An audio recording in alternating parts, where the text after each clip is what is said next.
Good morning, Hanway Collective Week, and we're in the middle with Terty9photography. So today we've already had the pleasure of talking to Marvin about Terty9photography. So today we're going to go a little bit more in depth about his exhibition with us, about him becoming part of the collective, how he does what he does, how he identifies his different projects. So yeah, here he is now, just waiting for him to join us. Hi Nick, hi Vivek, hi Shan. So yeah man, it's very excited for today. I'm waiting for Marvelous. Tell us more, give us that insight. I'm very excited. And here he is. Can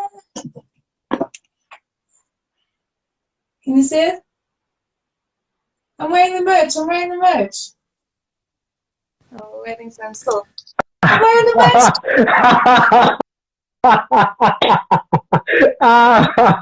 You know what I'm saying? Great minds think alike. Yeah, repping. Merch. So, I was gonna say yours look so much whiter than mine. Must just be the lighting. It is definitely. How you doing? You all right? Very good. I'm very excited to get a little bit deeper in, as I've explained a bit that we've had, nice up to 2-hour video on YouTube already discussing some of the things. So we're diving a bit deeper today, getting more into more. Wicked.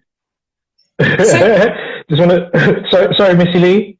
I just wanted to say a quick shout out to Tiago, who's one of my friend's little brother's nephew. I can see he's logged on. Bon dia, Tiago. Yeah, sorry, go ahead. No problem. Bianca's joining as well. Hey, Bianca. Your favorite. Yeah. Cool. So just for anyone that just sort of needs a little refresh or is watching this later and hasn't seen you, just a little introduction and then we'll dive in a bit deeper. Yeah. So most people know me as Marvelous Colossus. On Instagram, Hardgraff39. Go check out the page. And obviously Terty9photography.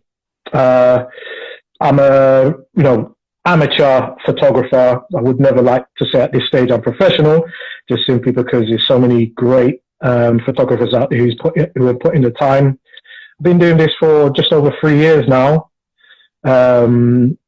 Just putting projects together.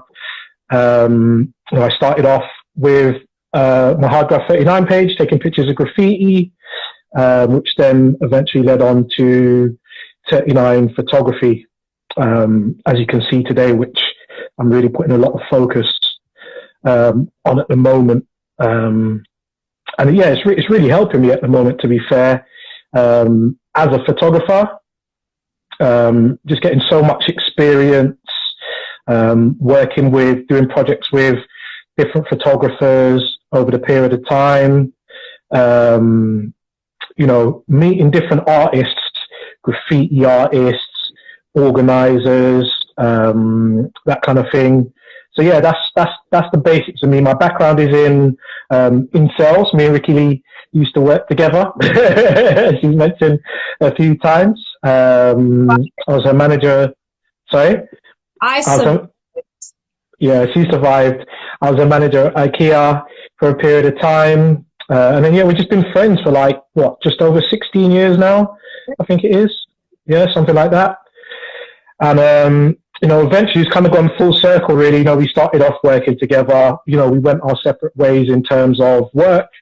And then it just so happens that what Miss Lee was doing happened to coincide with what I was doing. And then, yeah, we teamed up. So, want to thank her for, giving me the opportunity and the platform to be able to showcase my works. You're welcome. Thank you.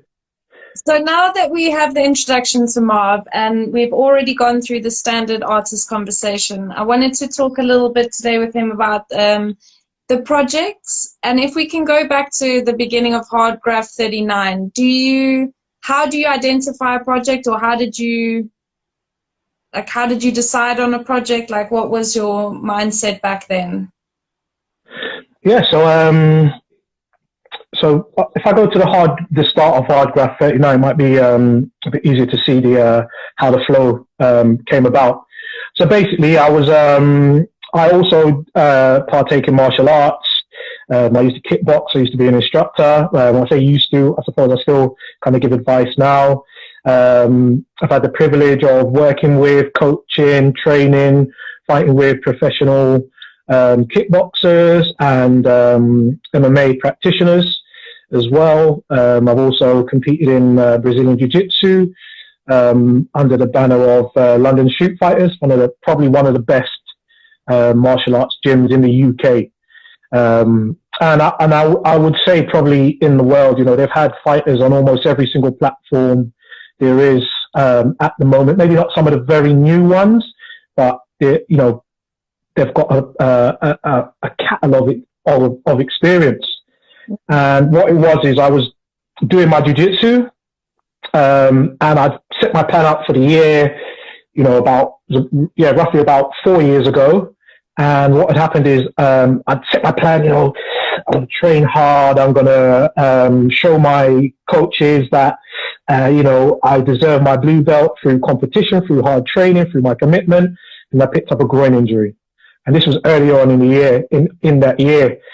So, okay, cool. I tried to get back into it. And each time I kept going back, I re-injured the injury. So it was really frustrating. And I got to a point where, I was a little bit down in the sense that, I was still going to the gym. I was just doing gym stuff, which isn't really my thing, weights and stuff. And, watching my friends, my colleagues, my brothers training, prepping for competition and stuff. And so, it was really getting to me. So I had to go through this little short period of, getting inside my head and working out what was best for me. So what was best for me was actually taking a break from everything, putting myself in a position where I was, doing whatever, and then to eventually push me to then decide to do something. I was at the time being mentored by my crypto guru, Nanzo, Nanzo Scoop, who few of my friends know, amazing guy. And he was, putting me up to speed on what cryptocurrency was about. I joined a platform called Steemit at the time, which you can go and check out online, which is just a form of cryptocurrency. But the platform allowed me to put stuff up, just like Facebook. But the difference with this one, I could get money in return for my photos in the form of cryptocurrency. So basically, I was like, okay, cool, I want to do this, but I want to be able to put valuable content onto this platform. Yeah. And so I had to sit down and think. So it was coming to the end of the year by this point. So, my initial journey started, my thought process started at the beginning of the year. I've got to the end of the year now, and I'm sitting down plotting my new come up. So as I sat down, I kind of looked at, old photos and stuff to kind of see what kind of things really sparked my interest. And I noticed that when I was traveling, I was taking pictures of graffiti, not for any particular reason in particular, just literally because when I was taking these pictures or when I was seeing this art, I was like, oh, wow, this is really cool, graffiti. So I said, okay, cool, perfect, because I always wanted to get into photography, but I didn't know how I wanted to enter this kind of medium. So I looked at portraits. I was like, I love portraits, but I didn't really want to take portraits. I looked at landscapes. I wasn't really, as much as I, love looking at them, I didn't really think it would be my thing. So I said, okay, cool. What I'll do is I want to take pictures of graffiti. So I went out, bought a camera, invested in a camera in January. People were asking me, okay, what are you going to do with this thing? I was like, I don't know. I'm literally just going to go out and take pictures. So I managed to locate some good graffiti spots. I first started in Waterloo tunnel, the graffiti tunnel down there, and just went down. Sorry? Leek Street. Yeah, Leek Street, as a lot of people know it as. And yeah, just went down there with my camera, not knowing what I was going to do, not knowing what I was really going to see. It was my first trip down there. And then, you know, I was seeing loads of artists doing their works on the walls. It's a really good place. I recommend if you're in London to go down and visit. Obviously, at the moment, it might be a bit tricky, but if it's on your walkout, your exercise route, definitely go down there. It might not be as active, but the art is still on the walls. And then yeah, from there, that was the birth of Hardgraff 39, really. And then it was just a case of, you know, how do I go about getting or doing projects? So, you know, based on my experience, you know, being a manager at IKEA, which I learned a lot from. I learned so much in terms of management, in terms of marketing, sales, all of these kinds of things. So because I knew those skills were transferable, I was looking at how I could transfer it to my current project. So fortunately for me, I had a friend in Sweden who I was going to visit, Dragon, you know, my boy Dragoni. And yeah, so basically I contacted him, said I was coming to visit, and, you know, we got talking. He was like, oh, you know, what you up to? And I told him what I was doing. And he said, okay, cool. What I'll do is I'll look out for some sites in Stockholm. And we ended up going to a really great site over in Stockholm. And that was my first international project. So it was literally that simple. Make a contact, find a location, go with my camera. So it was like a holiday, a reunion, and a project all into one. And yeah, that was my first international project within the space of 2 months, really, because I actually started my first shoot in February, and by then I think I'd done about maybe 2 or 3 shoots by that point. So yeah, that was the first point in my journey on international projects, really. And do you feel like identifying projects helped you almost take what you were doing a bit more seriously and others to take you more seriously? Was it easier to get collaborations once you had a project in mind as well? Yeah, so I think I travel a lot, and I normally travel by myself. So I've got the experience of making contacts before I go. Yeah. And checking out locations, doing my research, doing my recce's. So it felt really simple for me. It was just like a normal process. And the only difference was I was going with a bit more of a purpose, and I had the tools to actually do that. Obviously, I was still pretty fresh, pretty new to the whole photography thing. So, you know, I didn't know what to expect. You know, I didn't have much knowledge of things like lighting and all these kind of things. But working on taking pictures of graffiti outdoors really helped, just simply because, you know, the different locations, there's different sources of light coming out. There's, you know, being new, you don't really know what a good photograph is or will be like. So actually going out there, making the contacts was straightforward, which I still do today. So it's really funny because what I'll do is I'll go online, see some artist or, you know, someone I might be interested in, and I'll inbox them. And it's really strange because I'm a stranger, I'm messaging somebody, I'm like, hey, I'm coming over to your country, do you want to do a project? And sometimes I wouldn't get a reply because these people are thinking, what kind of project? You know, to me, it was like, you know, we'll go over and do whatever. But obviously to them, they're thinking, you know, what do you mean a project? Mm-hmm. So what that then done, that gave me the experience of planning out what I wanted to do. You know, what I wanted to do. So I would look at the artist and maybe see, you know, if they're from, you know, Spain or Italy or whatever, I would look at that area and find a little bit about the culture. Yeah. And then look at their photographs and see what or whatever it was, the medium they were doing, and look at what the kind of theme they were actually doing, and then plan it out, and then I could actually present something to them, which would give them a better idea of what I meant by let's do a project. And then it was just a case of booking the flight, going over there, meeting them. Now, you're not always going to get someone to do a project with. But the good thing about that is when you go over to these places, so if I'm going somewhere for a week, if I go out on the first day and I meet a graffiti artist or someone I'm interested in, I can get into a conversation with them, and we can do something on the spot, or we could do something within a space of 2 days. And what you've got to realize is with photography, I go out and I take thousands of pictures. Sometimes I'm out for 2-3 hours, just walking around, taking thousands of pictures. And I'll only use maybe like 20 of those pictures, maybe 30 of those pictures.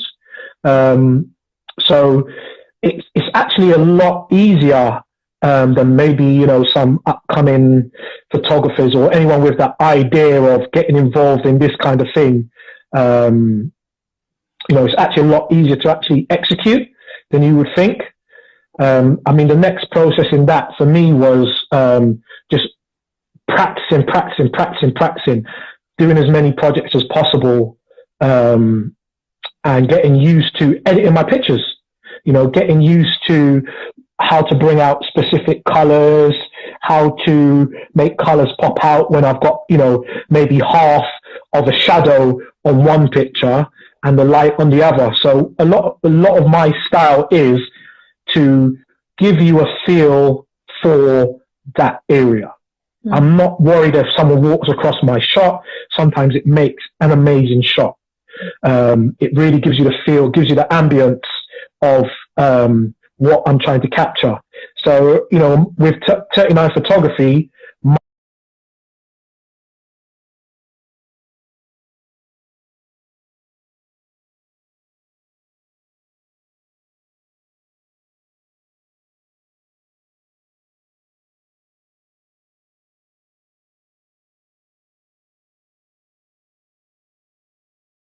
a lot of my theme or ethos is to catch the moment. Just imagine you're walking down the street and you walk past a side road or an alley, and then you catch a glimpse of something, and you kind of take a couple steps back and you literally just crane your neck. And so the angle you get of that photo is the image in your head, or that moment or that thing that you saw is the image in your head. And that's what I try to bring, with my style, and I try to bring it with everything. So, a couple projects of note, if we're talking about internationally, one of my favorite projects was Japan. Mm. And I think I'd done that in the same year I started, I think. So it was around August, September time. Done what I normally do, made a few contacts out there. Didn't actually get in touch with any artists, but Japan has got a really nice graffiti scene over there. It's actually illegal in Japan. So I was in Tokyo, and it's actually illegal. So what I was expecting to see, when I think Japanese, I think dragons, samurais, geishas, cherry blossoms, all of this stuff. What I actually saw was a lot of tags. It was literally tags.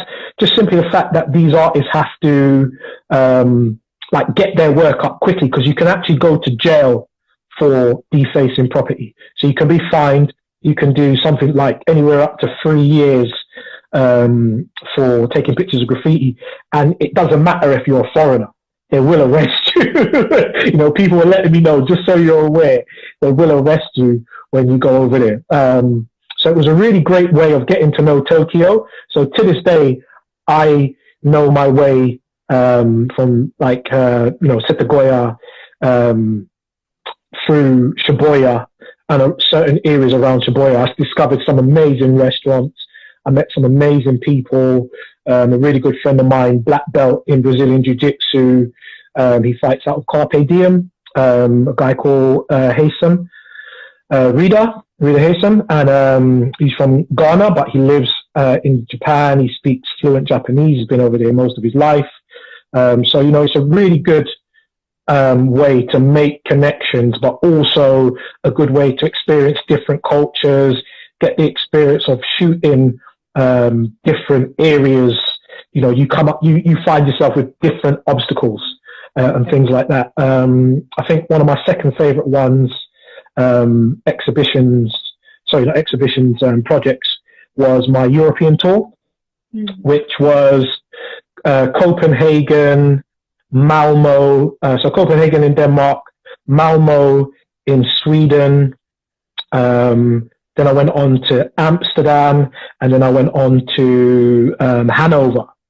And that was really interesting because, you know, I had to plan out my connections, you know, traveling to and from my locations, you know, any artists I would get in contact with. And we had a really funny, interesting problem when I got to Sweden. So again, I got in touch with my boy, Dragon. So we met in Copenhagen, and I spent some time there, went down to one of the really, amazing sites in an area called, I'm not sure if I'm pronouncing it right, Christiania, which is an area. Yeah, you've heard of it, yeah? We've been. Christiania is definitely for us. It's amazing. Such absolutely, a city. Yeah, absolutely amazing. And it's just a place where, you know, the people have kind of like created it, and the government allowed them to do more or less what they want within certain, you know, boundaries. So we were heading from Copenhagen over to Sweden, to Malmo, which is a very short journey, which my boy Dragon had sourced. So we got to this area, and it was really difficult to find this place. So we're walking around for ages. We're asking people. Eventually, we realized that the place is closed. And we were like, for frig's sake, you know, where else can we go? So it actually adjoins onto a rock climbing place. And it's strange. So we went in there, and Dragon spoke to the person at reception.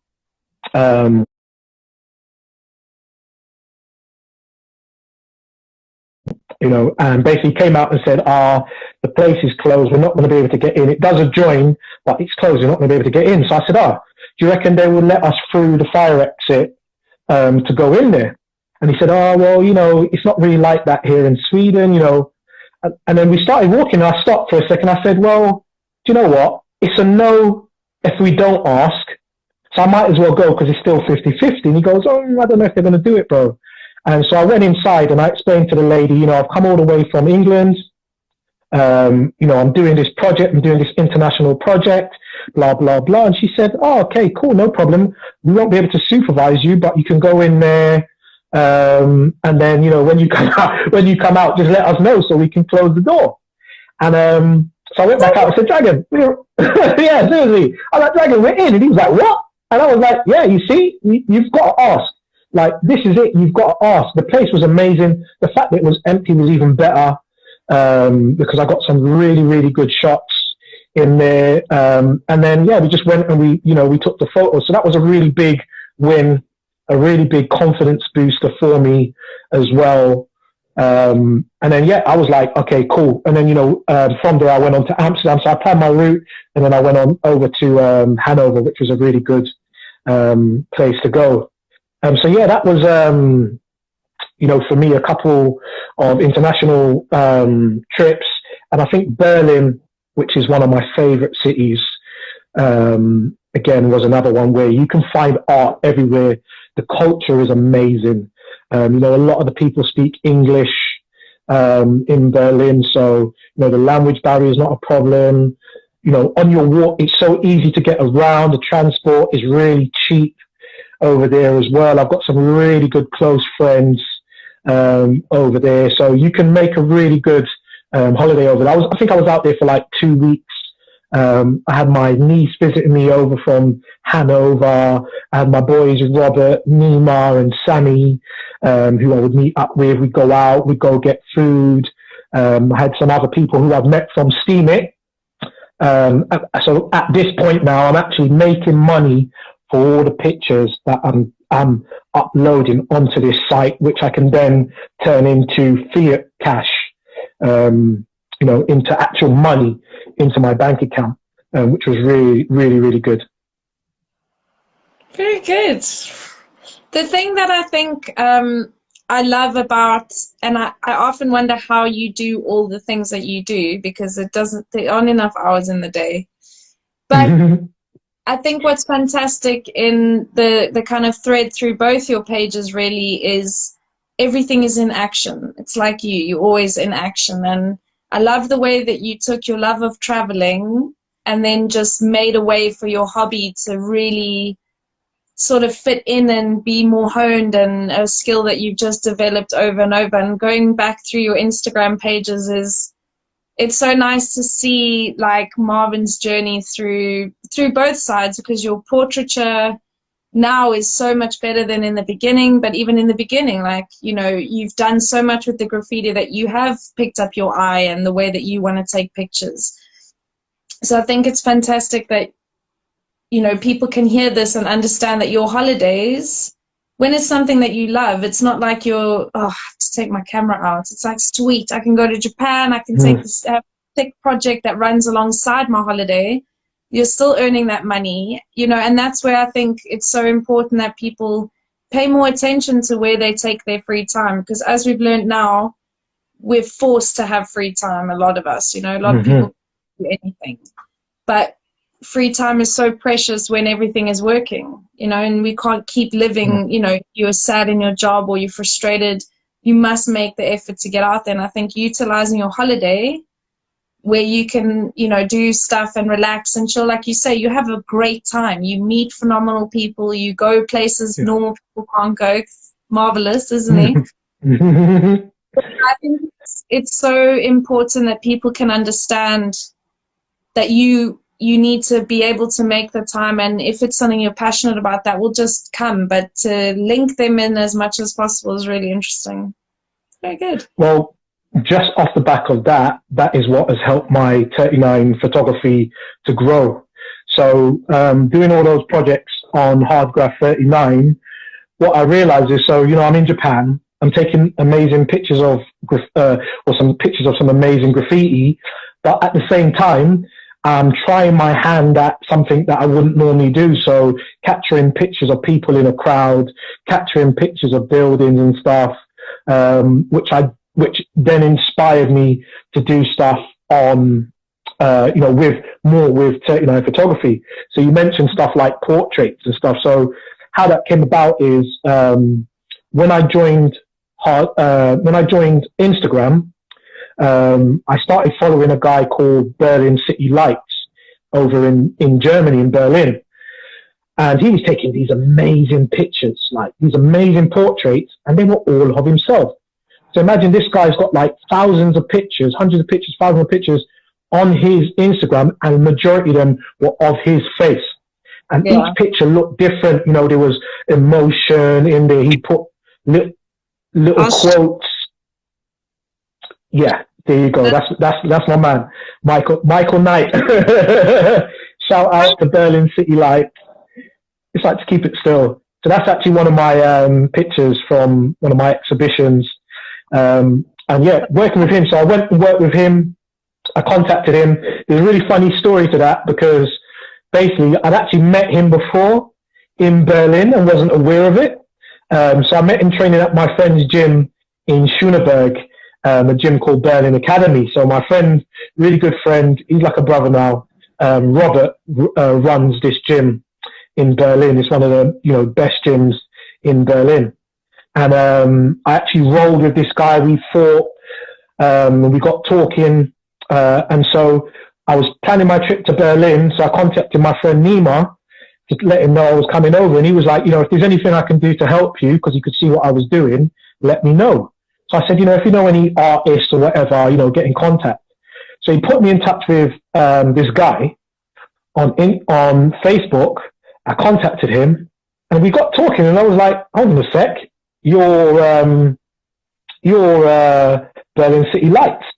He, fortunately for me, was actually a graffiti artist back in the day as well, which, you know, if anyone knows about the scene over in Berlin, graffiti artists, it was almost like gangs.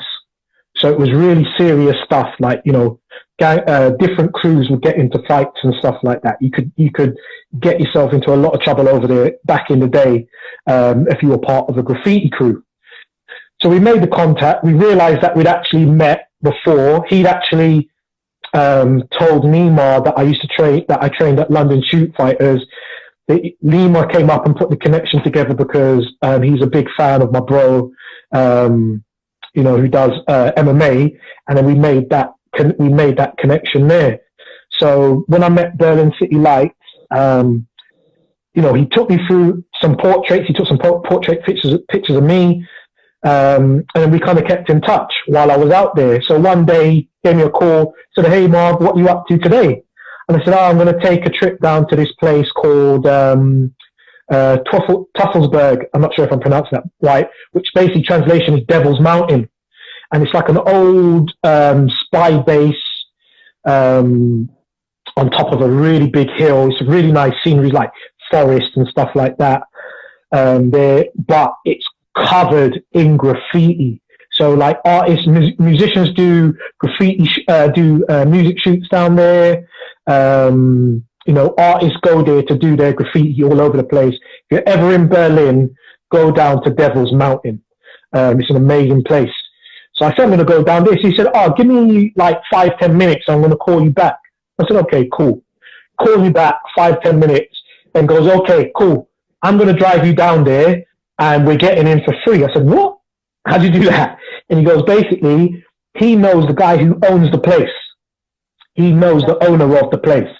And coincidentally, the owner at the time was called Marvin.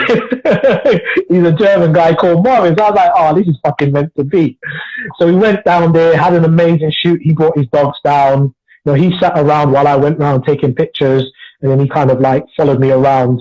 And that's where I got that, one of my favorite shots of him behind the graffiti. So I was under a lot of pressure because a few days before he'd shown me how to take portraits and I was having to take a portrait of him. So I wanted to make it really good.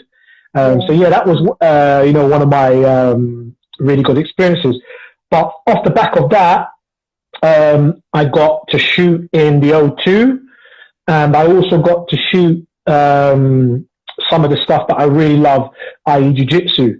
So I got in contact with some guys at a competition called Battle Grapple, and they allowed me to shoot at their event. I was literally right up on the stage, right up there in front of all these amazing fighters, some really well-known international fighters. Some of the fighters were like UFC fighters, which a lot of people know. It's probably one of the biggest MMA brands in the world at the moment. And that allowed me to perfect my art because the lighting was really bad in there.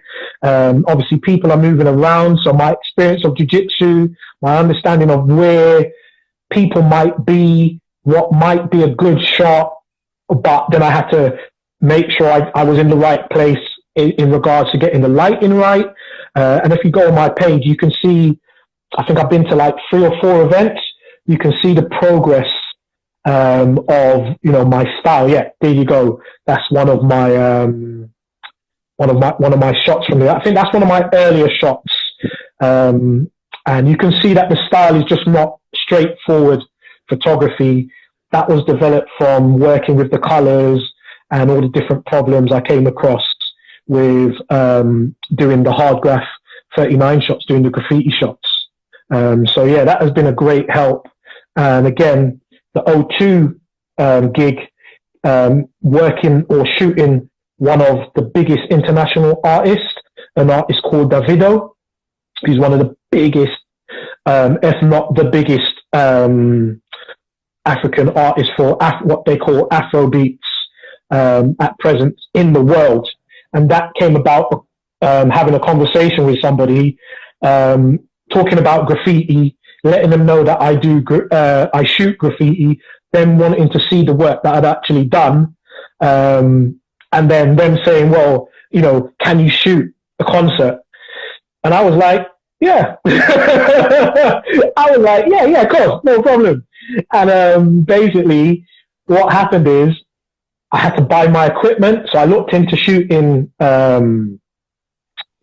concerts on stage and stuff like that. Looked at the equipment I needed to do that, went out, bought it. My equipment came on the Thursday.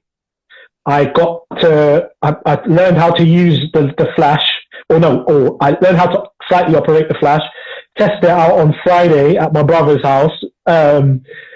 Totally, didn't understand it. My pictures were coming up, completely white, super overexposed. I'm like, freaking hell. The gig is on Sunday. I was doing a gig I was doing a shoot at Battle Grapple on the Saturday. So I thought, maybe I'll practice there. When I got there, I was like, I might not be able to use the flash because I'm going to be on stage and I can't really, use this flash photography going in the fighter's eyes. So fortunately, I bumped into a friend of mine called Benny, who sells jiu-jitsu, gis, rash guards and all this kind of stuff. He was at the event. His brand is called Battle Gear. Go check it out on Instagram. And so I got talking to him. Benny was like, "Hey, Marv, what's happening, man? How's your photography going?" "Oh, it's going really good, but I've got this problem. I've just bought this flash and I don't really know how to use it." And he goes, "Oh, I used to be a photographer. I used to do professional photography. Show me your flash." So I was like, okay. Took my flash out, showed him. He goes, "Oh, this is a really good flash." So he goes, "Oh, okay, you do this, you do that. You pull this thing out," which I'd seen, but I didn't want to break my flash before I went on this job. Pull it out, and he goes, "This is the white paper, and it diffuses the light." And I was like, oh my God. So he showed me, he goes, "Oh, good luck." So the next day I've gone to this gig. I'm mainly doing the VIP shoots where you take the pictures of the people attending the event, and it's got all the branding behind there. So it's like red carpet basically. And so when we were setting up, what I'd done is I took a few pictures, and the guy that I was working for, I showed him the pictures. Now what it is, fortunately, I have an app on my phone where I can edit. So I can send the pictures from my camera directly to my phone within seconds, and then edit the photos in there. And by this point, I've got really used to working with this app. So I've taken the picture, shown my friend Adil, the guy running this thing, and said, "Oh, what what do you think? Do you think the lighting's a little bit dark here?" And he goes, "Oh no, this is perfect." So I'm like, "Okay, cool." So by the time we've set up now, exactly. So he said to me, he's gone to me now. He said to me, "This is only going to take two hours max." I was taking pictures for about 4 hours solid, back to back, because I was organizing a queue. I was creating a vibe. I was getting these people to pose. Couples were coming up looking very stiff. I was like, "What are you doing?" I said, "Is this your girlfriend?" And they're like, "Yeah." I'm like, "Well, show me that it's your girlfriend." So I think you actually put one of the pictures up. It was a solo one, but if you look on there, you'll see, there was so much energy, in coming from those pictures on there. So I've done my 4 hours, and then my friend goes, "You know what?"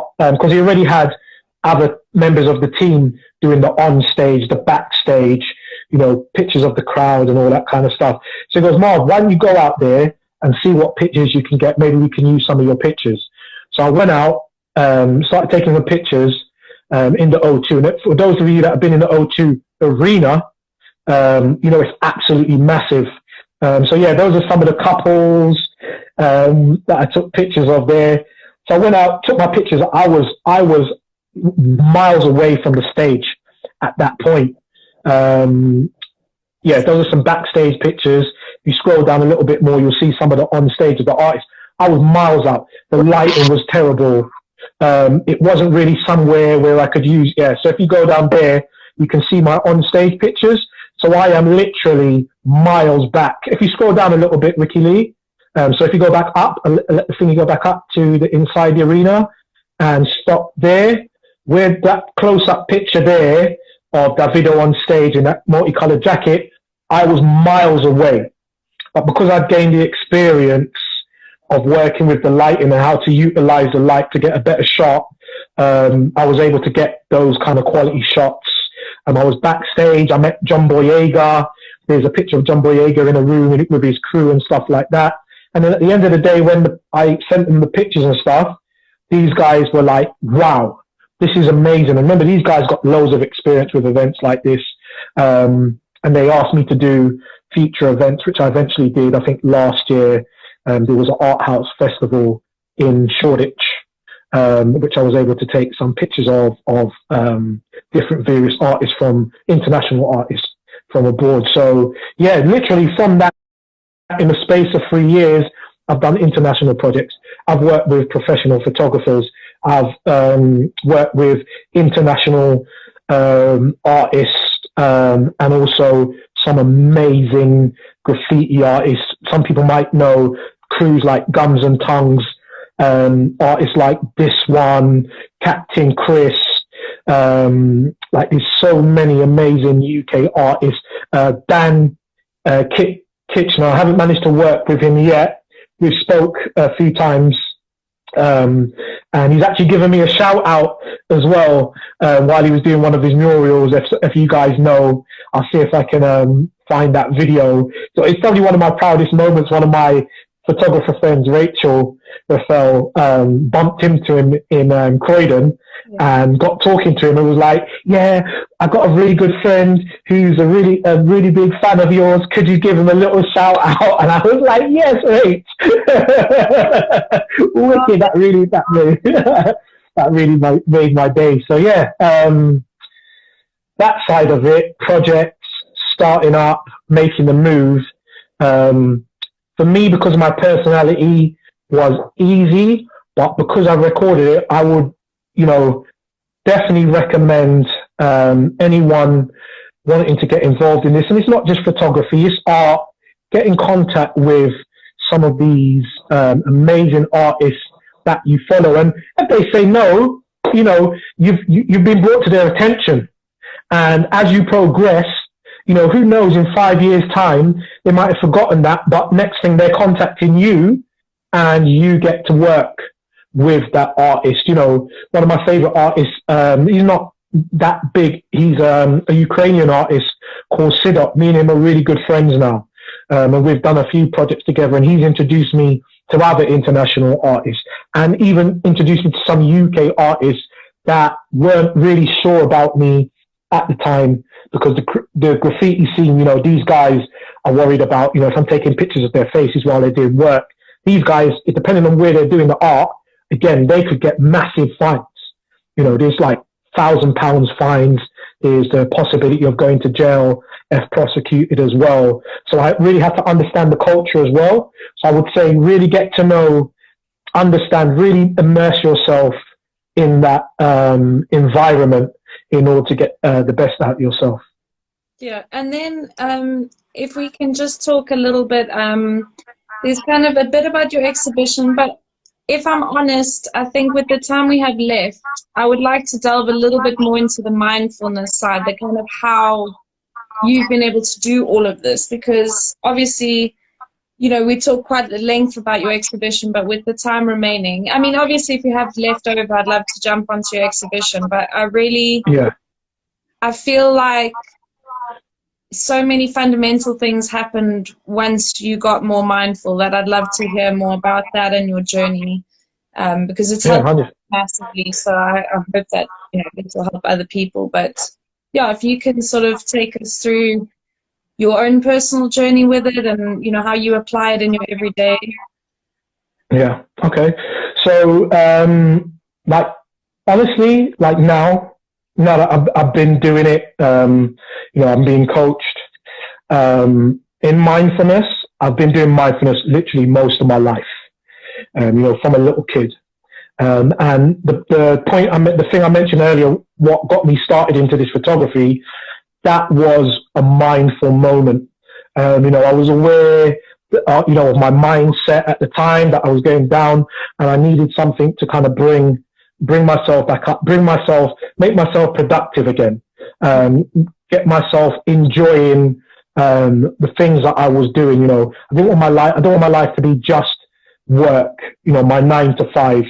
I wanted to do that extra stuff So it was at that point, when I started to assess myself, be honest with myself, allow myself the time to think, to go through the motions, to, actually really get to know myself better at this stage in my life. Because a lot of the time, you're thinking of, when I was, at my highest point, I was doing this, I was doing A, I was doing B, I was doing C, and now you're further on in life and you're saying, wow, I'm not getting any of these amazing moments anymore. So what was really interesting was that it got to that point. I'd started my photography. Me and my brother had started a podcast called Talk to Muck and Futch.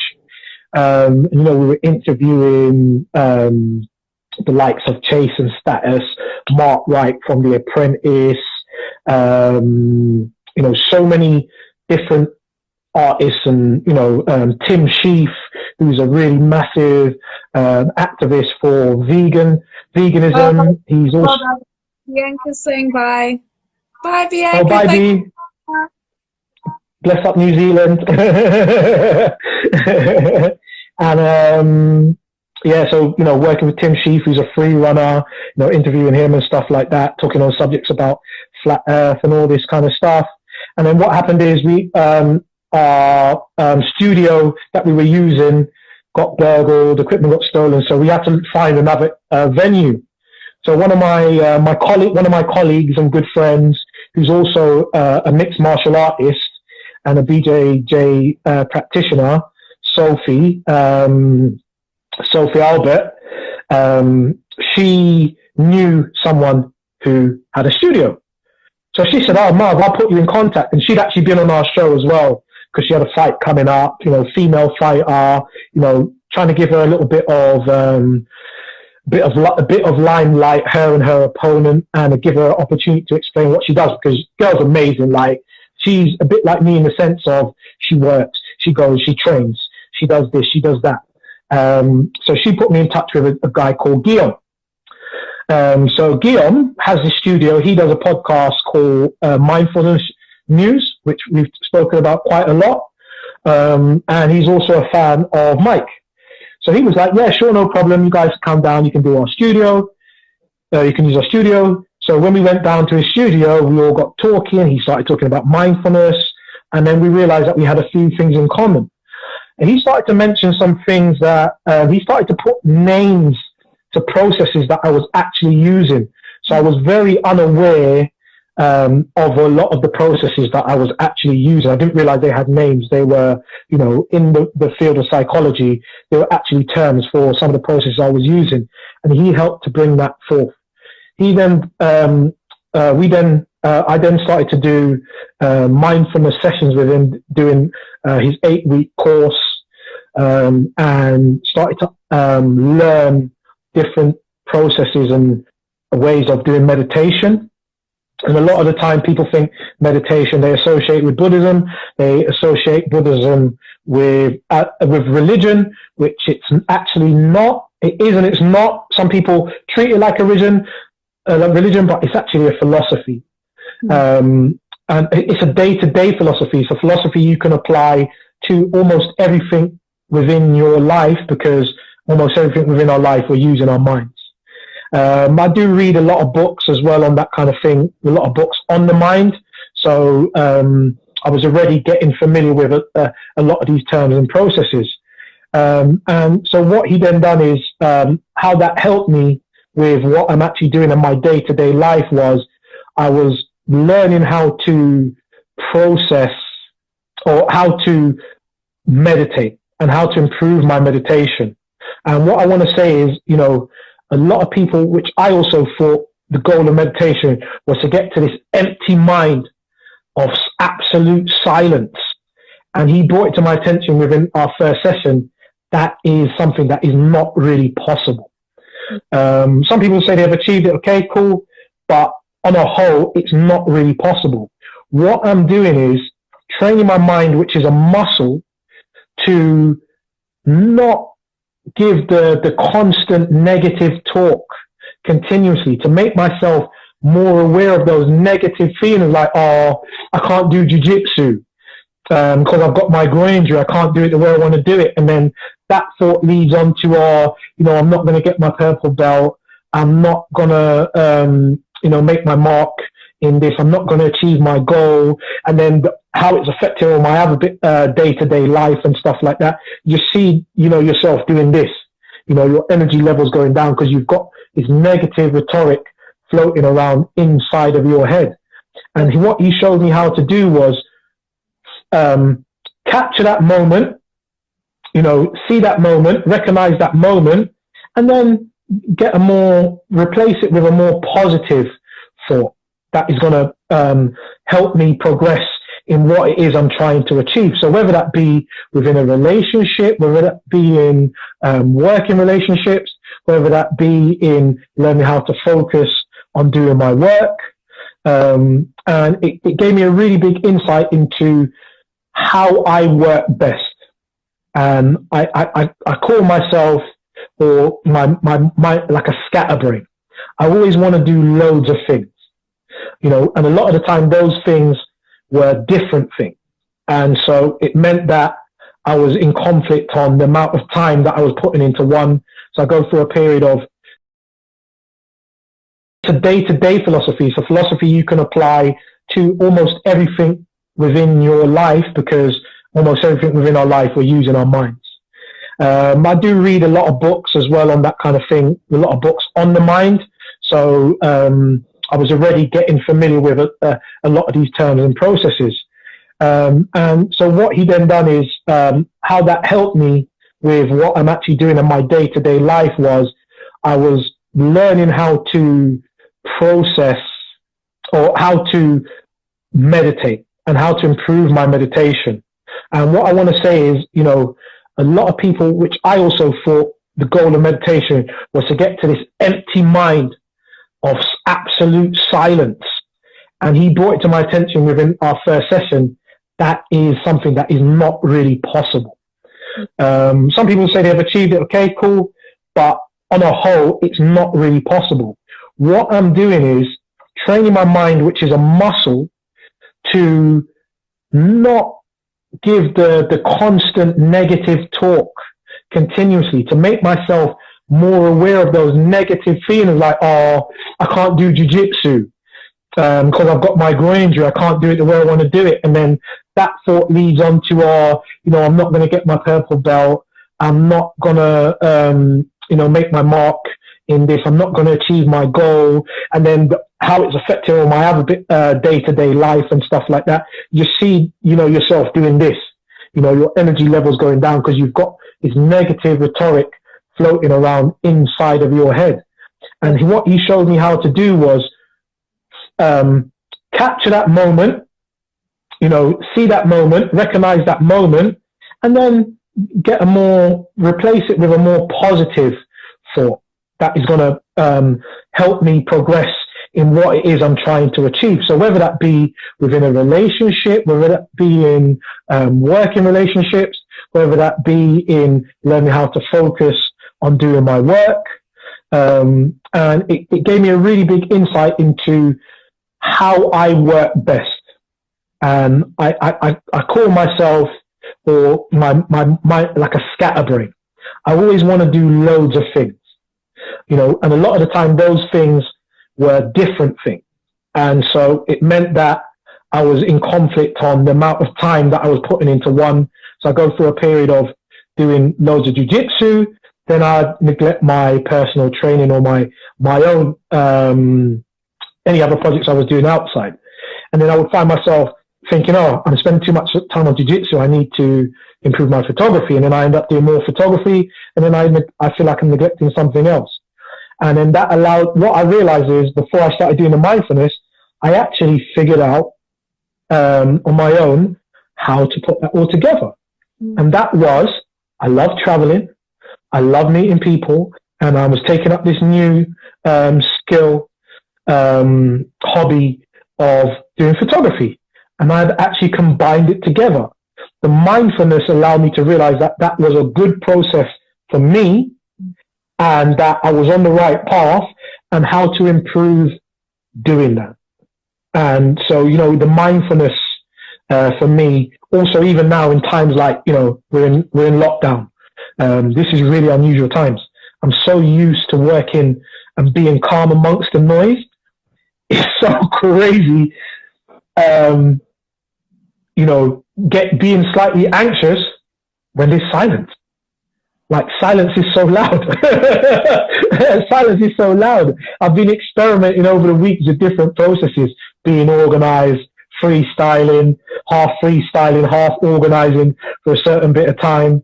And, I'm someone who can just go do my work, do my day, go to bed, sleep for maybe 5-6 hours, wake up and be, at, what I feel like is at my peak. And I've found times where I've been doing a week of just relaxing, freestyling. I think I was saying to some friends, I'm going back to being a kid where, I was carefree. I didn't have planned out days. And that is actually, or I feel like that has possibly contributed to me struggling to get to sleep, which I've never really struggled with. So for maybe like 4 or 5 days, I've really struggled to get to sleep. And in my head, I'm thinking, is it because I'm not really, I'm so used to using so much of my mind power, mind energy, and physical energy, which I'm not doing as much of now? Does my body feel like it's not getting enough? And it feels like it can go on. So sometimes I'm up to like 5 o'clock in the morning. I might be up at 8 or 10. Like today, for example, I'm up until 5 and I'm still perfectly awake. And I'll maybe get a few hours sleep and I'll feel perfectly fresh the next day. So, in regards to mindfulness, it's really kind of opened my mind, and the possibilities of what I can actually do, how far I can actually take, what I'm actually doing. Yeah, there was a big shout out to Guillaume Hung. He's on our Instagram, our YouTube channel. Marvin introduced me and he blessed us with an hour-long chat. And I got luckily, like I've had long chats with Guy since he's been on there, and it's helped so much, like you say, learning that what you were doing or the things that have names and are processes that, you're like, oh, well, okay, cool, I do that, but you do it in a disciplined way is now, and is it focused on, like you say, you focused loads of different things to get you to a good point. You put lots of things you love together that all kind of complemented each other. And I think what's been so fundamental and important with speaking with Guy and you is the negative thoughts. Those are the things I'm finding most interesting to work on from what Guy has given me to work on. It's been really quite amazing to just tell them to kind of fuck off, really. Like, and like I have so much already, like the world is doom and gloom, and I'm very empathetic and I'm a bit of an empath, and it's too much to take. So that mindfulness and that being able to identify thoughts that don't serve you, and just acknowledge them and let them go. Because like you say, that negative inner monologue is never going to stop. It's very rare that you'll have a life and an environment where you can meditate so long that you have nothing going on. So exactly. It's to have something that was much more applicable to my everyday life. And a friend of mine came on and asked a really great question about negative thoughts always being there, and the way Guy handled it was really, really great. So yeah, thank you for that, and thank you for also shouting at me as my friend when I'm being negative. So it's really great to hear how much that mindfulness is already in your life, but how Guy kind of kicked it into gear. So yeah. Cool, but we've got like about 4 minutes left. I don't know if we want to wrap it up or talk a bit about your exhibition, but totally up to you. I think maybe what we do is maybe we go over to, we end it and go back on and we go just through the exhibition process, because I think it's really important with all the other information to anyone wanting to do something like this, to, get a rough idea of how that process works. Perfect. Yeah? Okay. So, Marv, we're going to end this, and then I'm jumping straight back onto another live. See you in a sec. Yeah, see you in a sec. Bye. Bye-bye. Part 2. Dun, dun, dun, dun, dun. Hanway Week with Terty9photography / Hardgraff 39. Just waiting for Mark to get back on and the rest of you to hopefully join us again. And here he is. Dun-dun-dun-dun-dun.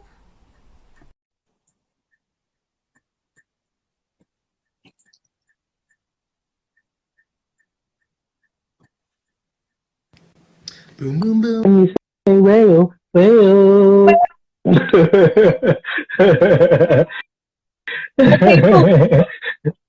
As some of you, well, just Shan at the moment, but you'll be edited in and it'll be wonderful. But now we've had a bit of mindfulness, your process through Hardgraff graffiti, leading into Terty9photography, how you identified your projects. And now, if you could take us through, you know, one of your proud moments you mentioned in the first interview, your exhibition with Hanway. Yeah, man. So, was it back in December? I had my very first exhibition from a Terty9photography point of view, and I was able to showcase some of the works that I'd managed to do over, you know, at that point it was 2 years. You know, I'm coming into my third year now, and a lot of it is credit to some nice pictures, friends and family. A lot of it, you know, came down to the fact that I'd started my process and that you had started your Hanway Collective. So basically, one of my goals for last year was to do an exhibition. You know, that was one of my goals, one of my dreams. I said to myself, I have to do this before the end of the year. And yeah, so basically, Rickylee set up her year plan, and I had so much on at the time with work and other projects that December was the only time that I could really do it. And I knew it wasn't going to be a great time because it was coming up to Christmas in terms of foot flow. But I was like, I just need to get it done. I need to get the confidence. I need to get the understanding. I need to learn the experience of actually doing it. So, you know, Rickylee said, okay, cool, you've got this date, which basically put the pressure on me to start really focusing on getting that work done. So I kind of like guesstimated how long it would take me to do all these things. I started to do my research into finding the cost of prints, cost of frames, the size of frames I wanted to do. I had to do the really hard task of selecting my photos. That's got to be one of the hardest tasks. I think in the end, I had about 39 photos on view, Hardgraff 39, Terty9photography. I think you're getting the theme. And I was 39 at the time as well. So you can see the theme there. But yeah, I really had to dwindle down. And I'm so glad that I started that process quite early. And I was actually quite organized. So I'd go through my pictures, pick my best ones, had to re-edit a few pictures, had to test them, what they look like. What you got to remember, sometimes if you try to re-edit a picture in like that is a JPEG, you can sometimes lose some of the quality. And some of the pictures that I'd found on my phone were actually pictures that I'd screenshot or from old pictures, just being lazy, you know, because I was sharing it with someone or something. So when I had the final thing, the quality was pretty poor. So it was, a lot of it was going back, reassessing, realizing, then having to put my themes together. So I was like, what do I want to do? How do I want to do this? Do I just want to do one theme? Do I just want to just show my black and white photos? Or do I want to show, you know, a catalog of different styles that I do? And so I thought, you know what, for my first one,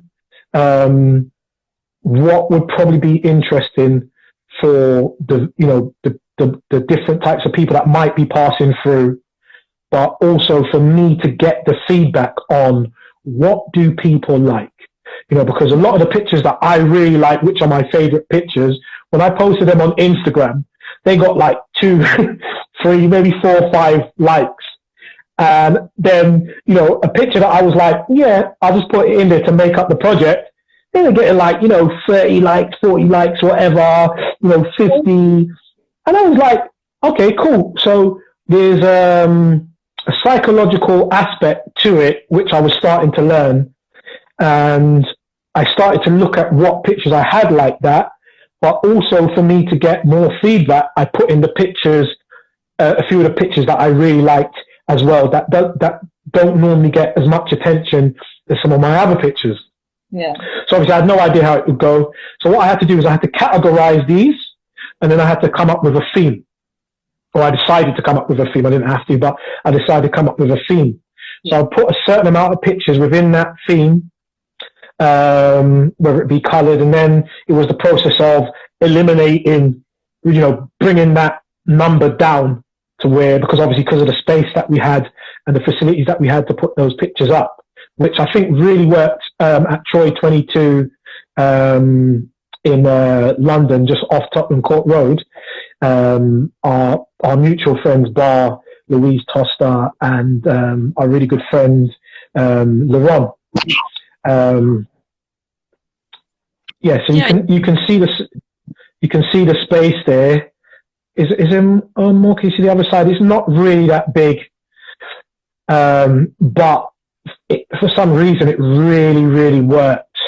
It really worked for this particular exhibition. So so I've got this process done. I've obviously got to communicate with the lady who's running the exhibition, Missy Lee. What is your title? Someone who runs an exhibition. What are you called? I don't know if I'm a curator or just a gallerist. I'm not really sure. Sometimes I feel like I helped dramatically with your setup, then I helped co-curate. But I'm more, I would say, a gallerist. I just bring the lights, advertise for the people, make sure there's food and drink. So not an exhibitionist, a gallerist. Okay.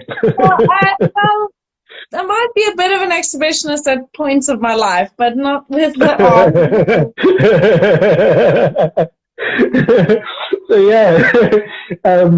It was communicating the information across to you to make sure we're in sync. I had to price my pictures as well, so I had to cost. This also, I just have to interject, was phenomenal. We were the ones that ran out of time, but your pricing list, other artists, please listen.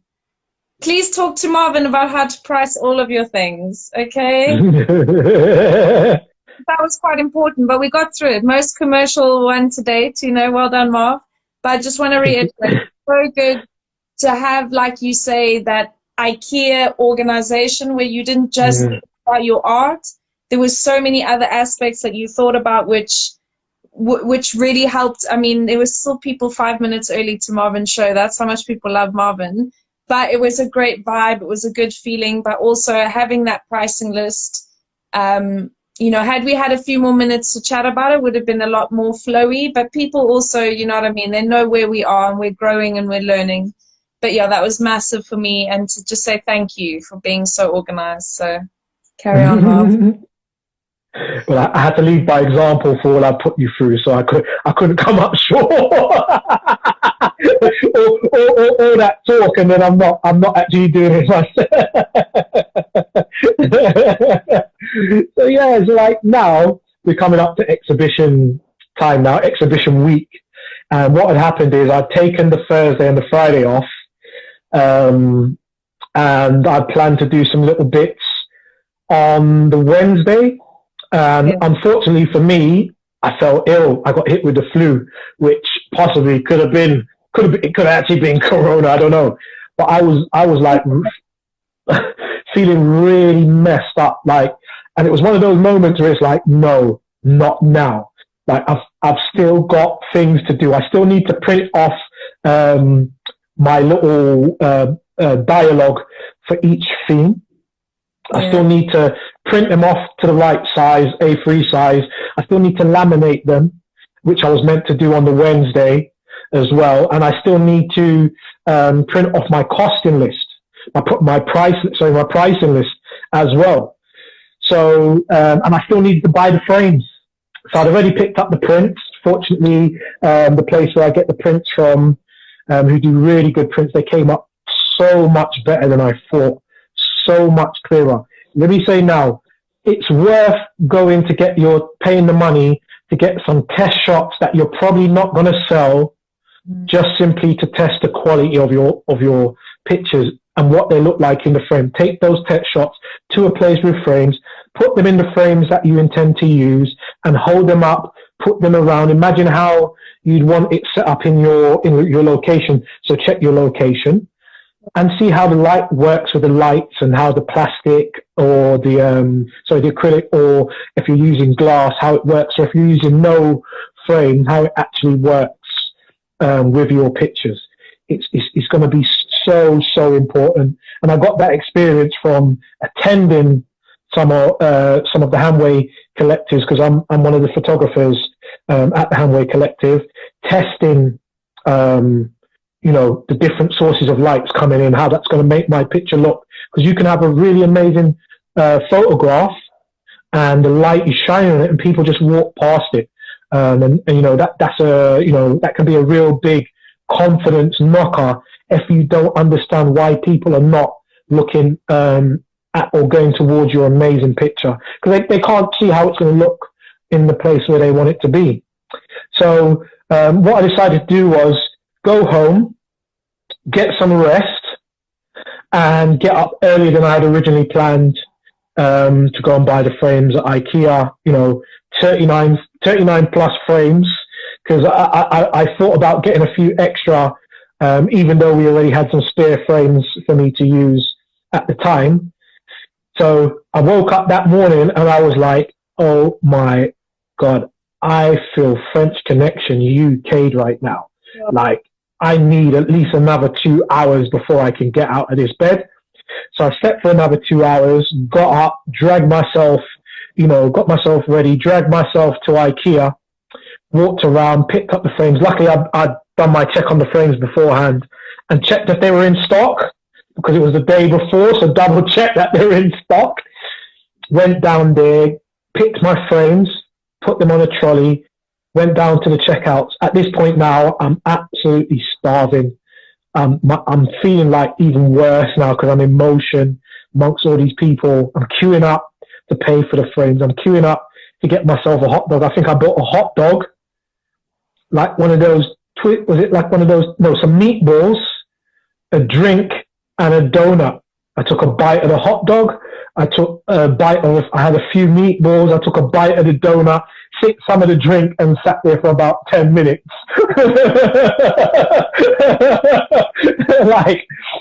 I wasted all that food, ordered my cab, took my cab up to Hanway to drop off the frames. Got there, had to get my frames, shouted at El Boogie. He came down to help me get the frames up. But I now then had to go and get all of that stuff that I was meant to print off the day before, along with my prints, because I only worked down the road, just off Oxford Street. So it's like a 10-15 minute walk.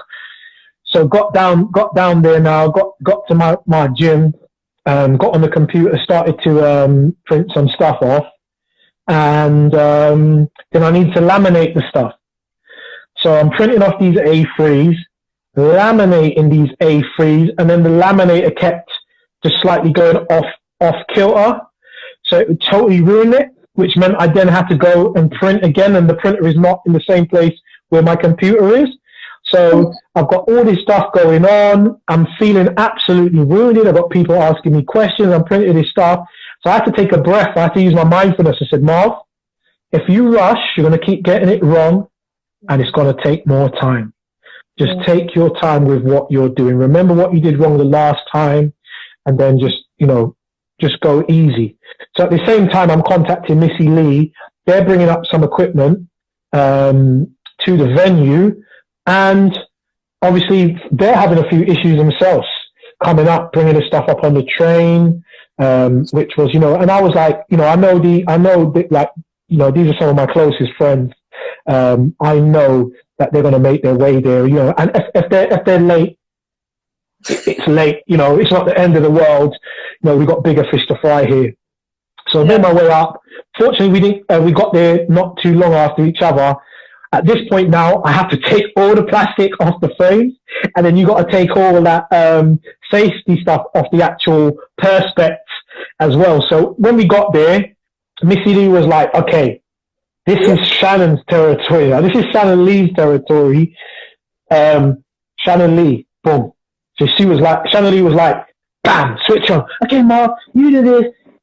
Missy Lee, you do that, and I'm going to be doing this. And it was like, boom. It was like almost like back up IKEA days where it was just like, let's just fucking get on with this. So, you know, she's given us a direction. We've gone, you know, she's obviously speaking to me like, how do you want these pictures grouped? Or, you know, how do you want to do it? So it was like, okay, who's taking off the plastic, getting the pictures ready, you know, pass it down the work chain, workflow, get that in, do that. You know, we've got like 15 minutes to get this shit. The clock is ticking down. You know, all you can hear is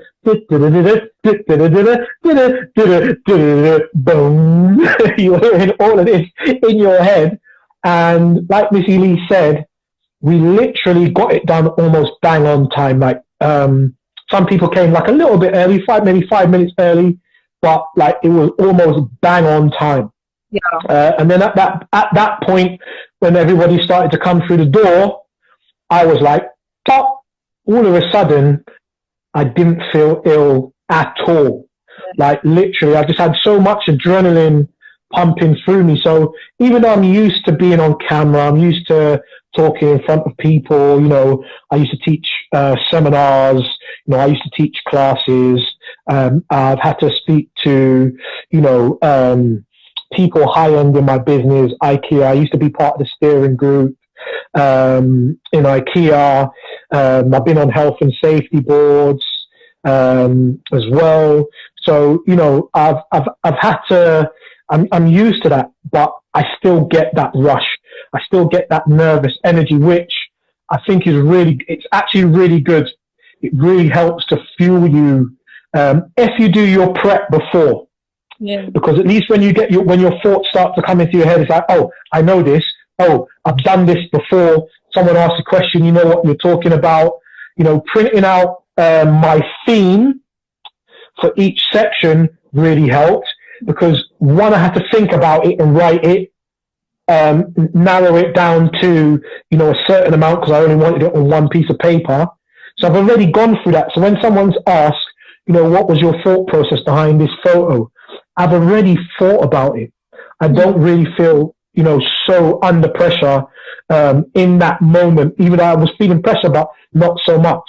You know, I felt a lot more confident in actually, you know, delivering that message. Because sometimes, even though it's your own work and you know it, because of that pressure, you can start mumbling, I'm in an ahhing. And, you know, the prices really helped. And even though we didn't do the pricing, you know, with the photos, I didn't have time to print off the label, the pricing to actually go on the photos, but I had a pricing list up. What it meant that is with me and Missy Lee working together, I was able to direct everybody to Missy Lee. So she could tell them what the prices was. If anyone wanted to buy a frame, you know, which picture was which costed what. And that, again, that really helped where, you know, the people, the visitors who were coming to see the exhibition wanted to talk to me about the photos and you know, the idea, the ethos behind it and all this stuff. But some people also wanted to know prices and which ones what they could buy and this, that, and the third. And it really went like clockwork. It felt so good. Like, I mean, at the end of it, you know, Missy Lee was there. We sat down in the restaurant downstairs, and I was just slumped in the chair. Missy Lee was like, "Oh my God!" And I was just like, "Yeah, yeah, you know, it's really good." You know, we sorted out all the admin work and whatever beforehand. And I think I was there for what? We were there for I was there for like a couple hours after, maybe like 2 hours. Yeah, you lasted a couple hours actually. I thought you were really be over, but I suppose because we got to the restaurant after and it was much more chilled, and obviously you feel at home like the rest of us do. And Luis came down, and it was a nice way to decompress and a lovely way to make money. And that's all I want to do, Marvin, is take my 20% and throw the rest. It felt so like, it kind of felt so sort of, grown up is the wrong word, but it felt very, you know, proper. Like, okay, Marv, well, you know, here's all the money from tonight. I'll take my cut. Here you go. And then nice. Oh, it was amazing to have that feeling with you. Where it was like, we produced this fantastic show and this great vibe, and it was also commercial, which I think, you know, is obviously a lot of the point of exhibiting. Sometimes it isn't for people, but there's nothing wrong with it being a super commercial success. That's fantastic. It really was. I was really, really proud to be a part of that process for you. Yeah, well, I think, you know, touching on that commercial thing, I mean, I've been getting to know some of the graffiti artists, the graffiti scene. I'm still a baby in that scene, by the way. And talking about the conflicts of, you know, is it still street art if it's commercial? And when I first started, getting quite a few different points of view on that. You know, some artists were like, well, you know, if you're going commercial, it's not really graffiti selling out.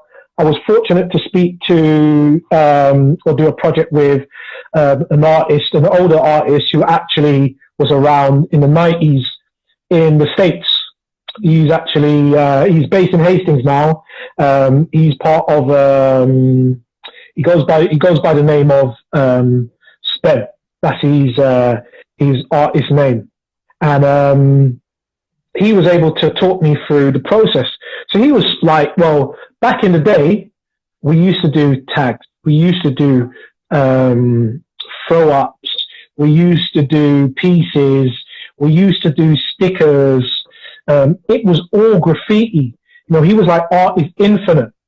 You know, the art itself is actually infinite. You know, the culture, you know, different crews will do different things to their strengths to outshine other artists. You know, how they do their writing, how their writing evolved, you know, the stories of that. I'm actually working on a documentary, which is, it's slowed down a little bit on that. We haven't got a date for that because it's actually like a side project I'm doing amongst some of my other important projects, which I think are more important. But I'm doing a project with my friend Gareth, who does quite a few documentaries over on YouTube, Gareth Mercer. You know, me and him we're actually a really good team together and putting this thing together. But it was really interesting. And then you had some artists like Dan Kitchener, who gets quite a lot of commercial work. You've got one of the biggest graffiti artists in the UK, Jim Vision, who works with the likes of Marvel and stuff like that. So if you see a lot of these big murals on the walls around town with Marvel on it, it's possibly Jim Vision who's actually put that up. And Dank does all the sort of like futuristic style. I really love it because a lot of his work reminds me of Blade Runner, which is one of my favorite sci-fi movies. So I really love looking at his work. So I really think, you know, ask yourself what it is that you want to do. Where do you want to be? And if you want to make money from it, you slightly have to advertise. You know, so you have to ask yourself, how can you stay true and at the same time, you know, get the reward for the effort you put in. You know, on that exhibition, I think I just about went over. I broke even. I just made it like a very small profit, which I was quite happy with because I was possibly, you know, expecting to make a loss, but because I had so much passion, I was willing to put that money in. And some of that money that I used to create it came from Steam. Came from some of the money that I made on Steam. So that was really good, where it's kind of like doing that kind of circle, and it's allowing me to, now I can actually say I've had an exhibition in central London. Yeah. you know, it was actually amazing. No, it was such a pleasure to be a part of. And just again, thank you so much for everything that we've covered today. I think you lend a lot of what you've gone through personally, which you always find a way to share with us who are, you know, very happy to be in your heart and in your life. But for those of you that don't know Marv or that are watching this, it's great to see how much you've shared with people about overcoming those obstacles. You know, if you don't necessarily have all the money to do it, get onto something like Steam or Shutterstock where you can sell your photographs, you know, start to think, because I think also that negative connotation to being a commercial artist, a lot of it comes from people that, you know, I find to be quite bitter when they, you know, they've held on to this ethos of it's just about the art. But then when they see another artist that's happy or people are starting to take note and that artist becomes famous or more popular and they're able to sell their work, sometimes I feel it's a bit more based in envy than in some loyalty to some kind of ethos that just kind of keeps you down. And you know, the way I'm trying to approach money is in a more positive manner. There's nothing wrong with, I don't want all the money in the world, don't get me wrong, but I want to buy a house and be able to help more artists and do bigger projects and put more money back into my passion. Like you say, you know, yours was a sort of 360 all the way back to helping itself get better. And I think it's so important to have these moments with artists and photographers like yourself that, you know, you guys aren't in a position where you don't have to be at work full time, but you're finding, I mean, if I was to just know you through your profiles, I would think that you would have to only be a photographer to have that much time to put up that much content in the time you have. But again, you've found that way, like you say, to include the traveling and the photography and even your advanced cuddling. I know a lot of you heard him say BJJ, like jiu-jitsu. It's, for those that don't know, it's advanced. A lie down in a dark room, there's some Brazilian music depending on your coach. It's very romantic and I love it, but just to clear that up for those of you who didn't know. And like to come full circle is great. And thank you for taking the time today to really share, because you shared so much in the first one, but this, the depth and the detail, I think it's really applicable. And that'll be really helpful for people who need to look at it in a more serious capacity. Like, this is something you took up very late in your life. It was something that you just dedicated a lot of time and passion to. You weren't necessarily around a camera when you were a baby, but you know, you've noticed something in yourself that helps you get in a better mood, that helps you get in a better space for your life. And I think that's incredibly inspirational for me anyway. So I'm hoping you will get that too. Well, I just wanted to say, you know, we were touching on the money and stuff. Like, you've got to spend money. I think this is really important to say. You've got to spend money to make money. And everything that's been said, this here, Hardgraff 39, if you go back to the beginning of the conversation and follow it through. So these are T-shirts that I had made. I've done a collaboration with an artist who's on Instagram called Bizarro Grind. He's actually he's actually a good friend of mine. So I had to spend money. I had to, you know, Ewan, Bizarro Grind, done the design for me. You know, we got together. I gave him a rough idea because I'm terrible at drawing and stuff like that. I gave him a rough idea of what I wanted. And he kind of, I've already seen his style. He came back with a few templates and, you know, we eventually agreed on this. And this was, he done this just before I went away to do my international tour, my European tour. And that's what I wanted, because I wanted to wear this T-shirt when I was going out taking pictures, so people could see Hardgraff 39 and graffiti artists, you know, hopefully to attract attention. So I had to spend money to order these T-shirts. And again, that was another, you know, I had to, you know, contact, I think it was someone in Pakistan, the sizes, the material, transferring the money over to make the T-shirts. You can only order a certain amount of T-shirts. When you do it, when the T-shirts came, not all of them were perfect sizes that I could, so like the extra large was like super large. it was like the extra large was amazingly large.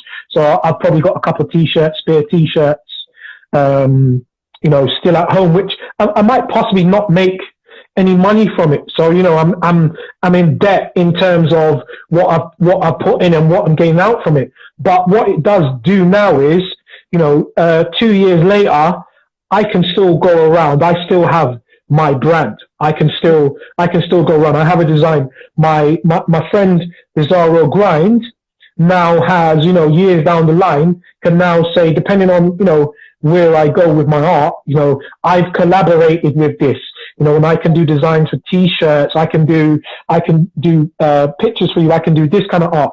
He's done some front covers for authors.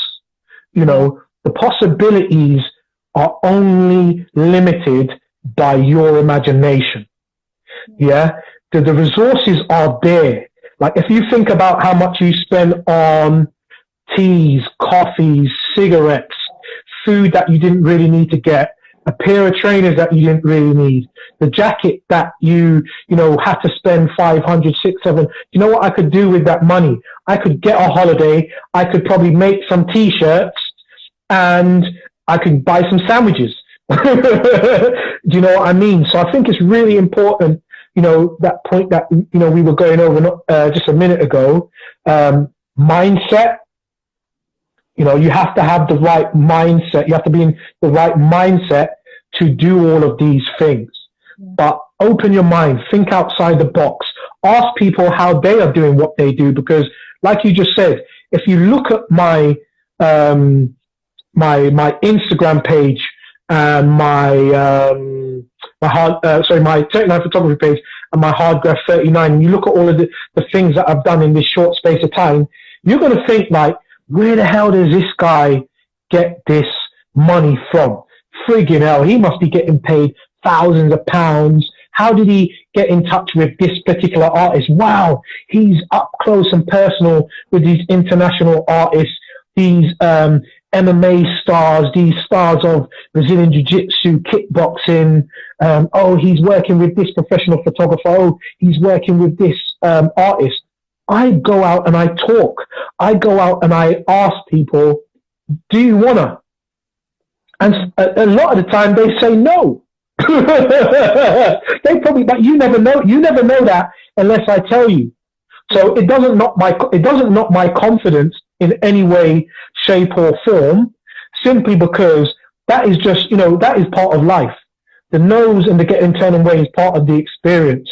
That incident in Malmo, when my mate said, they're not going to do it. He's Swedish. He's lived in Malmo for part of his life. He knows how things work over there. And we literally, if you speak to Dragon, he'll tell you, we started to walk.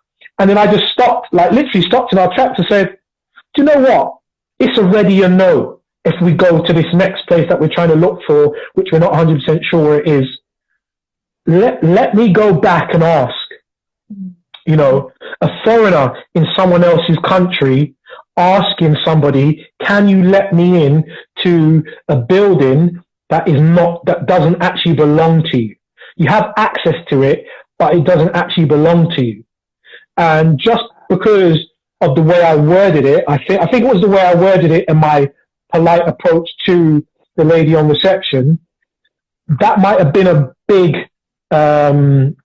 factor in me actually getting access to there.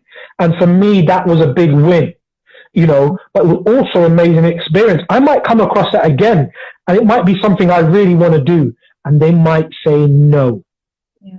And remember, I was only spending a day. It was only a day trip in Malmo, because it's like 20, 30 minutes by train from where I was in Copenhagen to get to Malmo. So I may not have, I was going to, I think I was going the next day to Amsterdam, or maybe the next day was my last day. And I think the place was still going to be closed. So that could have been a big, what we call a sheg, for those that don't know, a big spanner in the works for my project, because then I planned to get, 4 countries. Yeah, I think it was 4 countries. I planned to do 4 countries. So I know from a viewer's point of view, oh my God, this guy done 4 countries. Do you know how much that I'm trying to remember how much it cost me. I think it cost me in transport on maybe just over £200. Amazing. Maybe. Yeah, maybe it was less because I took a plane to Copenhagen, which you can get if you book early is quite cheap. Mm-hmm. I took a train to Malmo, which a return is maybe 20 quid, 20 euros. Anyone that side, correct me if I'm wrong, it might be less. I took a plane to Amsterdam, which again was really cheap from Copenhagen. I took a train from Amsterdam to Hanover, and it was actually a problem. It was actually a problem on the line, so I had to divert my route, go around the houses to get to Hanover. Which fortunately my brother lives near Hanover, and my niece lives in Hanover, so I've got places to stay. So accommodation wasn't that expensive. Airbnb for a few days isn't that expensive. And then on the way back I took a plane. Again, it's a single flight because I'm only doing a one way from Hanover to back to London. So an accommodation at my brother's is free. And the other 3 places were just really cheap, comfortable, with the essential Airbnbs. And so again, I would advise you to find ways of making your dream happen. This is early in my career, super early in my career as a photographer. And I've got professional photographers asking me, how did I do that? And I'm standing with them. And I'm saying it's the same way how I am standing here being taught by you, doing a joint project with you. People are going to look and say, well, wow, how did you get to do work with this professional photographer? Well, I literally asked them, do you want to do a project together? And I would say, do your homework before you ask that. It might be that it's a spur of the moment. You didn't plan to meet that person, so do what you have to. But if you're going to approach somebody, I would say, think about the questions they're going to ask you. Who are you? What do you do? Go and research a little bit about what they do, their ethos, the kind of things that they are interested in. What floats their boat, what kind of themes do they seem to project? Stuff outside of maybe their photography, if they're posting about it, stuff that they do with their family, with their friends. Maybe they're a great photographer, but they're really interested in drinking beer or drinking whiskey. So you might say, okay, cool. Could we do a project at a whiskey distillery? Because now you're going to a whiskey distillery, you're doing something that they really love, they're passionate about. You've also got a project on your hands now, and they are going to school you on how to adjust your iOS, how to make your shutter speed, how to get a really good angle, how to do some of your editing. And now you've also made a connection with somebody who, once they see, you've shown them the value in what they've learned, in what they've taught you. And by going out and doing those things on your next project that they've taught you, you're now making someone really proud because they can see, the things you didn't know in your previous photography, and then they can watch your progress. And in the future, they might be like, yeah, there's this guy I worked with 10 years ago, and he's now doing this. I really want to give him a big shout out. And maybe, depending on where your journey goes, maybe I'm now going back and saying, I remember when I was absolutely nobody knew me, you gave me the time. I now want to return that favor. One of the biggest things for me was, and this guy was like, no, was just recently when I went to Berlin for my birthday. That picture that I sold of Berlin City Lights, when I'd left, 2 years previous, I think I'm paused. Can you see me? Yeah, yeah, I can just see a circle of death, but I can see an outline of you. Ah, there you are. No.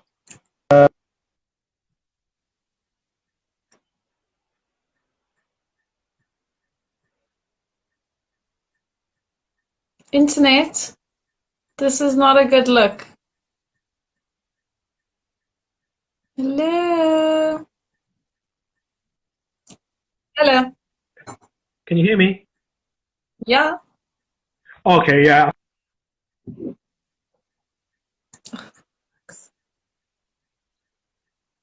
Internet, this freaking sucks. Dee, dee, dee, dee.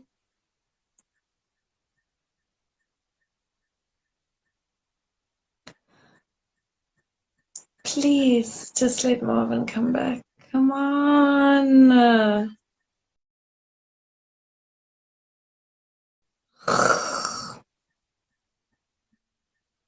Oh, so we seem to have lost Marvin. I wonder if he'll rejoin us. But yeah, thanks for hanging in there, guys. Blimmin' heck, man. Hardcore. But yeah, so just waiting for Mark to come back. Terty9 graphy. Hardgraff 39. Let me see if I can invite Marvin back. Let's see. I hope you're all having a great afternoon. And I hope you all just living. Oh, hello. Yeah, yeah, sorry about that. I think my device is possibly overheating or something. I don't know, where did I get to on that? Oh, oh no. So basically, that picture that I took of Berlin City Lights, the money I made from that particular picture, I went and gave to him as, we'd already agreed that we were going to work together. We were going to, at some point, do a bigger project together, but, in that time, and that was to show my gratitude to him. He was like, no, no, no, no, no. I was like, no, I'm a man of my word. I told you a year or two ago that this is what I was going to do, and I'm doing it. And what I'm trying to show him is, he's such a talented photographer that this is, oh my God.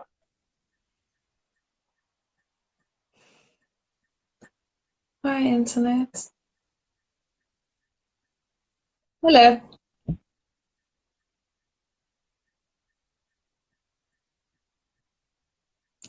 Starting to lose my sparkly attitude about this. How very irritating is this? Hello. Can you hear me? Can you hear me? I can hear you. No, I can't see you. Okay, no worries. Well, I think maybe we wrap up there then, because I think my tablet is going to be having a few issues on there. But Thank you. in fact, maybe yeah. If you can still hear me, I'm going to quickly go to my phone. Yes.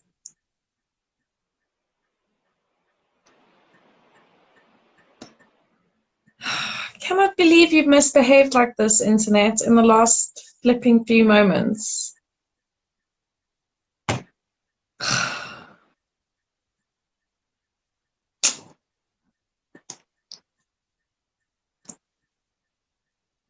I don't know what to do or say.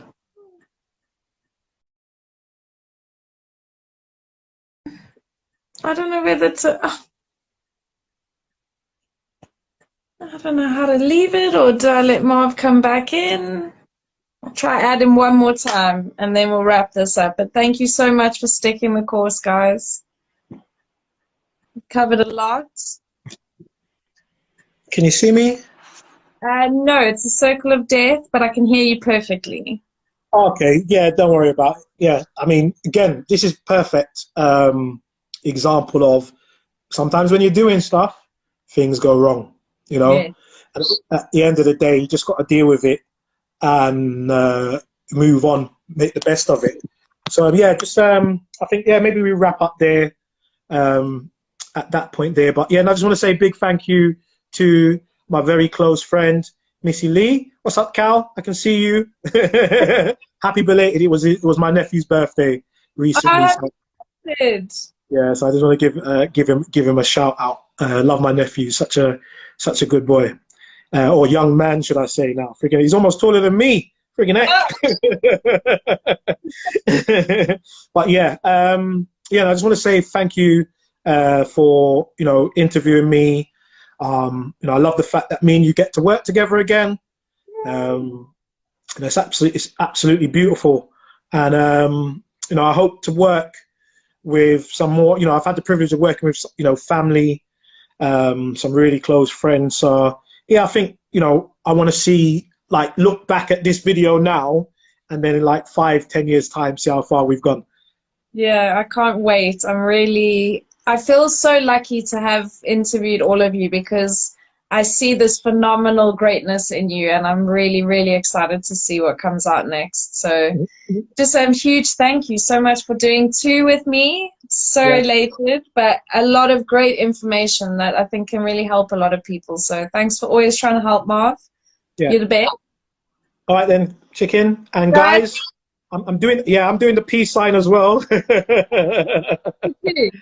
I'm out. All right, thanks for joining us, and it's on our live for the whole day till tomorrow. And just so you're aware, anyone catching at the end, you do actually see me for majority. It's only the last 5 minutes that my screen started to play up. It's a shag, mate. It's a shag. All right, see you later, hon. Bye.